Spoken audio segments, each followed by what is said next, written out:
आज आपण आहोत वसमत येथील प्रभाग क्रमांक 3 मध्ये जे माजी नगरसेवक 2 टर्म राहिलेले आहेत तेच अपक्ष उभं टाकलेत. अगोदर ते कोणत्या पक्षात होते थेट आपण त्यांच्याकडून जाणून घेणार आहोत. तुम्ही 2 टर्म नगरसेवक असून सुद्धा अपक्ष उभं टाकलात.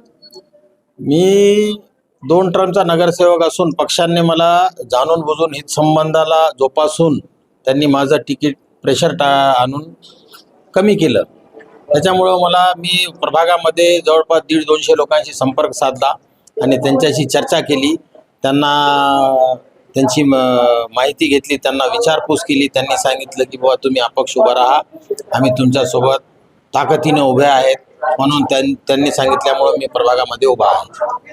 कोणत्या पक्षाकडून तुम्ही आधी नगरसेवक होतात आणि राष्ट्रीय काँग्रेसकडून मी नगरसेवक होतो. कशामुळे संधी दिली नाही तुम्हाला? काय कुठं कमी पडलात तुम्ही? काय झाले, काय घडले? त्यांनी मला शेवटपर्यंत, मी रेग्युलरमध्ये काम करत होतो प्रभागामध्ये ताकदीनं. जवळपास मी 110 लोकांसाठी घरकुल योजनेचं काम केलं. त्यांना घरकुल योजनेचा लाभ मिळवून दिला आणि 70 घर जवळपास नामांतर करून दिले त्यांच्या वडिलोपार्जित प्रॉपर्टीचं. आणि ते सगळे ताकद माझ्यासोबत असून पक्षांनी शेवटपर्यंत मला सांगितलं की मी तुम्हाला उमेदवारी आहे. आणि शेवटच्या क्षणी त्यांनी माझं बी फॉर्म देता वेळेस नाव कमी केलेलं आहे. नक्कीच. तर आपण पाहिलं असेल प्रभाग क्रमांक 3 मध्ये माजी नगरसेवक म्हणून 2 टर्म त्यांनी काम केलंय. काँग्रेसमध्ये ते निष्ठावंत कार्यकर्ते म्हणून ते काम करत होते, पण काँग्रेसनं संधी न दिल्यामुळे त्यांनी निर्णय घेतला की अपक्ष उभा टाकायचा. एकंदरीत शब्द कोण दिला होता तुम्हाला आणि का पाळला नाही तुमचा शब्द?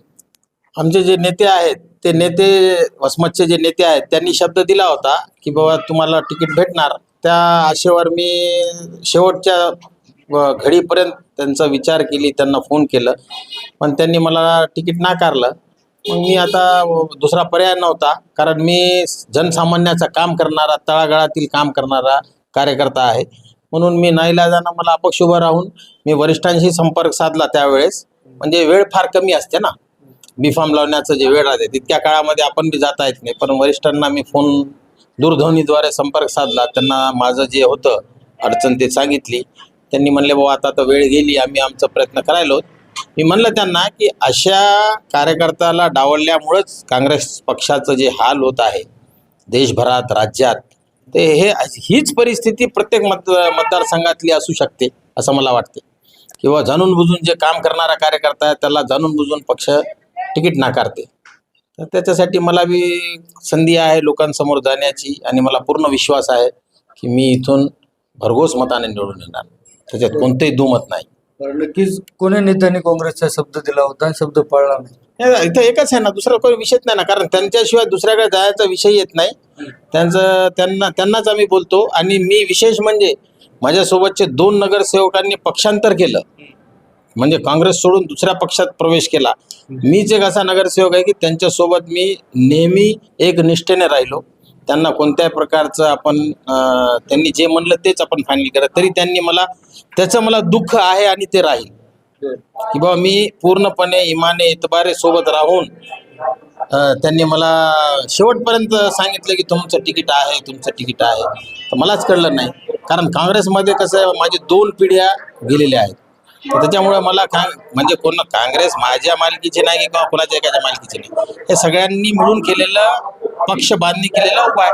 त्याच्यामुळे मी पक्ष सोडायचा विषय येत नाही आणि मी इथंच राहून इथंच काम करणार आहे. मी संबंधितांना सांगितलेलं आहे की मी निवडून येणार आणि निवडून आल्यानंतर तुम्हाला भेटणार. 10 वर्षात काय काम केलं तुम्ही असं लोकांनी तुम्हाला निवडून द्यायला पाहिजे?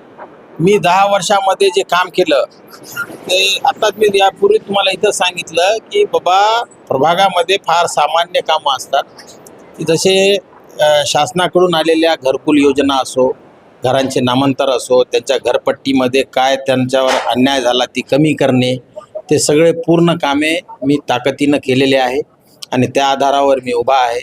आणि बाकी आता माझं असं म्हणणं आहे, होऊ शकते, हे माझं म्हणणं आहे, तुमचं होऊ शकत नाही किंवा जनतेचं होऊ शकतं, की काळांतराने राजकारणाची जी परिभाषा आहे ती बदलत चालली.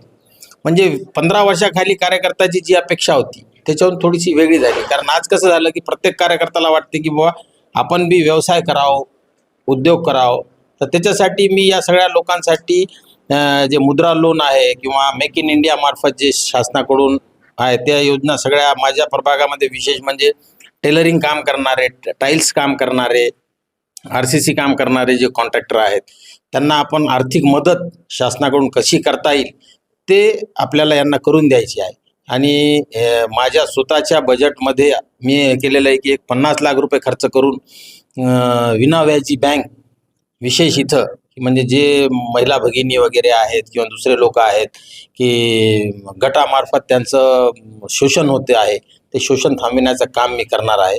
त्याचं बजेट राहील 50 लाख रुपये आणि एक ॲम्ब्युलन्स प्रभागामध्ये प्रभाग 3 क्रमांकासाठी आणि ते पूर्ण शहरासाठी काम करेल. पण त्याचं जे कंट्रोलिंग राहील ते आमचं प्रभाग क्रमांक 3 मध्ये आम्ही ठेवणार आणि तिथून एक नवीन ॲम्ब्युलन्सची व्यवस्था मी येत्या काही दिवसात करण्याचा माझा मानस आहे. बरं, तुमच्या विरुद्ध काँग्रेसनं, आता तुम्ही काँग्रेसमध्येच काम करत होतात आणि काँग्रेसमध्येच माजी नगरसेवक, तुमच्या विरुद्धच काँग्रेसनं उमेदवार दिलाय, मग तुमची सीट धोक्यात येणार नाही असं वाटत नाही का तुम्हाला? एका पक्षाचं लेबल आहे त्यांच्या मागे. कसं आहे, माझ्या प्रभागातील जनता एकदम सुसज्ज आणि हुशार आहे. ते व्यक्तिमत्व पाहून मतदान करणार आणि त्यांना माहीत आहे की कोण लोक काय आहे. बाकी पक्षांनी माझं तिकीट काढलं म्हणजे दुसऱ्याला देणारच नाही, ते जाणून बुजूनच झालेलं आहे ना. पण जे जनता आहे, मला इथं 14 वर्षाचा अनुभव आहे, 2 टर्म आणि हे 4 वर्ष गेलेले. 14 वर्षामध्ये मला प्रत्येक डोर टू डोर माहिती आहे आणि डोर टू डोर लोकांची मी कामं केलेली आहेत. आणि ही जी जनता आहे म्हणजे हे कसं आहे, हा जो प्रभाग आहे हे गडी आहे. गडीचा अर्थ काय होते, इथं पक्षाच्या लेबलला महत्व नाही, माणसाला महत्व. काय फक्त माणसावर आहे आणि त्या हिशोबानं मी लोकांसमोर आलेलो आहे आणि तुम्हाला येत्या 21 तारखेला कळून जाईल निर्णय काय आहे लोकांचा. तुमची टक्कर कोणासोबत आहे, राष्ट्रवादी सोबत आहे का काँग्रेस सोबत? मी कोणाची टक्कर मानतच नाही. मी माझं काम घेऊन लोकांसमोर जातोय आणि त्यांना मी मतदानची मागणी करतोय आणि त्यांना मी आश्वासित करण्याचा प्रयत्न करतो की मी तुमच्या सोबत 5 वर्ष राहीन. जसं मागं 14 वर्ष राहिलो तसं हे 5 वर्ष राहणार आहे. इतकं मी माझी कोणासोबत टक्करचे माझं काय आयडिया नसते की बाबा निवडून आल्याच्या नंतर कोण्या पक्षामध्ये प्रवेश करसाल तुम्ही, काय सांगसाल? कारण निधी आणायचा म्हणल्यावर कोणातरी सत्ताधारी पक्षात राहावं लागतं, नाही तर कोणातरी पक्षात राहावं लागतं. निधी आणण्यासाठी, विकास करण्यासाठी कोण्या पक्षात प्रवेश करणार आहे? ते 21 तारखेला आपण निर्णय आल्यानंतर बोललं तर बरं होईल. परत राष्ट्रवादीमध्ये प्रवेश करणार नाही, ते आपण 21 तारखेला निर्णय आल्यानंतर आपण त्याच्यावर बोललं तर बरं होईल असं मला वाटते. नक्कीच. तर आपण पाहिलं असेल, हे काँग्रेसचे माजी नगरसेवक होते.